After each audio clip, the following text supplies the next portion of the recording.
আসছি পরের খবরে। শান্তিপুরে বিষ মদে মৃত্যু নিয়ে আবগারি দফতরকে সতর্ক করলেন মুখ্যমন্ত্রী। তিনি বলেন, বিষাক্ত মদ যাতে তৈরি না হয় তাই এক্সাইজ বিভাগের কর্মীদের নজরে রাখতে হবে, পুলিশকেও কড়া নজরদারি চালাতে হবে। বালি খাদান নিয়েও পুলিশকে কড়া হওয়ার নির্দেশ মুখ্যমন্ত্রীর। শান্তিপুরে কয়েকজন মারা গিয়েছেন বিষাক্ত মদ খেয়ে। যারা মারা গিয়েছে তাদের পরিবারের তো কোনো দোষ নেই, আর যারা খেয়েছেন তারাও নিশ্চয়ই বুঝে শুনে খাননি। আমি মনে করি এগুলো নিজেদের একটু সামাজিক সচেতনতা বাড়াতে হবে। সেই পরিবারগুলোকে আমরা সরকার থেকে 2 লক্ষ টাকা করে দিয়ে সাহায্য করছি। এই জন্য করছি যে পরিবারগুলো ভালো থাকুক, এটা আমরা চাই।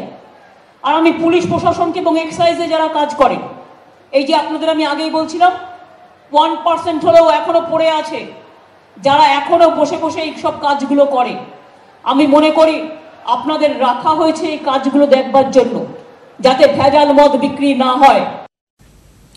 মুখ্যমন্ত্রীর নির্দেশ, চোলাই মদের বিরুদ্ধে অভিযান চালাতে হবে আবগারি দফতরকে। শান্তিপুরে বিষ মদে মৃত্যুর পর কয়েক জায়গায় অভিযান চালাচ্ছে আবগারি বিভাগ, কিন্তু অনেক জায়গাতেই হাত গুটিয়ে বসে, যেমন ঘাটালে।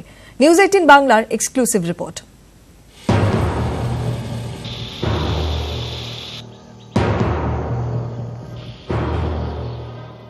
শান্তিপুরে কয়েকজন মারা গিয়েছেন বিষাক্ত মদ খেয়ে। যারা মারা গিয়েছে তাদের পরিবারের তো কোনো দোষ নেই। আমি পুলিশ প্রশাসনকে এবং এক্সাইজে যারা কাজ করে, যারা এখনো বসে বসে এই সব কাজগুলো করে, আমি মনে করি আপনাদের রাখা হয়েছে এই কাজগুলো দেখবার জন্য, যাতে ভেজাল মদ বিক্রি না হয়।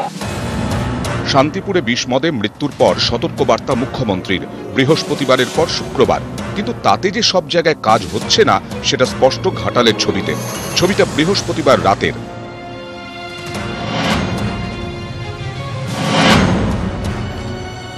আবগারি দফতরের নজরদারি এড়িয়ে ঘাটালে রমরমিয়ে চলছে চোলাইয়ের মারণ কারবার।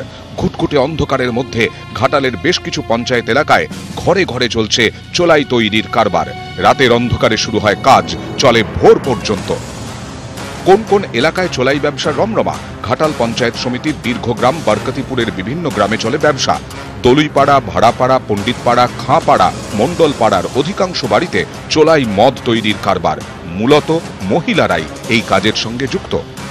আমরা করি না, সব করছে তো, সব দেখছি টুকটাক করে, তার সাথে করে তো হচ্ছে করে সব টুকটাক করে। এখন আর তখনের মতন আর করে। এই যে চতুর্দিকে মারা যাচ্ছে বীজ মদ মারা যাচ্ছে তো, আপনারা বারণ করছেন না? এবার যে যার কর্ম সে তার করে খাচ্ছে। সবাই জানে, সব জানে, পুলিশ প্রশাসন থেকে আবগারি দফতর, কিন্তু তারপরেও রমরমিয়ে চলছে ব্যবসা। অভিযোগ স্থানীয়দের। নামকা বাস্তে বছরের কোনো কোনো সময় অভিযান চালানো হয়। চোলাই তৈরির কাঁচামাল, যন্ত্রাংশ বাজেয়াপ্ত করে নিয়ে যাওয়া হয়, কিন্তু কয়েকদিন যেতে না যেতেই আবার যে সেই গ্রামে গ্রামে 100 দিনের কাজের ব্যবস্থা করে দিয়েছে প্রশাসন। বাড়ির 3 থেকে 4 জন 100 দিনের কাজের সঙ্গে যুক্ত। তা সত্ত্বেও বংশানুক্রমিক চোলাইয়ের ব্যবসা ছাড়ানো যাচ্ছে না। গ্রামের বাকি মহিলারা প্রতিবাদ করলেও কানে তোলেন না চোলাই কারবারিরা, এমনটাই অভিযোগ মহিলাদের একাংশের। তাহলে 100 দিনের কাজ পাচ্ছেন, আপনাদের এলাকায় এত চোলাই কেন? কি জানি, আমরা তো ওইটাই তো প্রতিবাদ করি। যে গরিব সেও করছে, যে বড় লোক সেও করছে, সেইটার বিরুদ্ধে তোমরা লড়ো না। ঘাটাল পঞ্চায়েত সমিতির সহসভাপতিও মেনে নিলেন চোলাই ব্যবসার রমরমার কথা। চোলাই মদের ব্যবসা চলছে, এলাকায় অস্বীকার করার জায়গা নেই। বাড়িতে বাড়িতে না হলেও আমরা অনেকটা করতে পেরেছি। কিছু কিছু এলাকা বিশেষে আছে, ওই জায়গাটা ঘাটালের একটা পকেট, এটা একটা পকেট যে ওই এলাকায় দীর্ঘদিন ধরে হয়।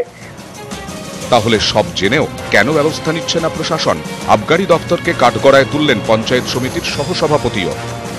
আবগারি দপ্তর, এই দপ্তরটা যে কি কতটা সচেতন, আর এরা কখন যায় আর কখন আছে, আমার মনে হয় আবগারি দপ্তরের সঙ্গে এদের একটা যোগসাযোগ তৈরি হয়েছে। এদিকে শুক্রবারও রাজনগর, দুবরাজপুর, বসিরহাট, বারুইপুর সহ রাজ্যের বিভিন্ন এলাকায় বেআইনি চোলাই মদের ভাটি ভাঙতে অভিযান চালায় আবগারি দপ্তর। নষ্ট করা হয় প্রচুর পরিমাণে চোলাই মদ।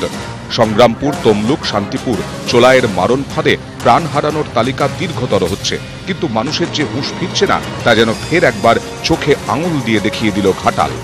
ঘাটাল থেকে সুকান্ত চক্রবর্তী, নিউজ 18।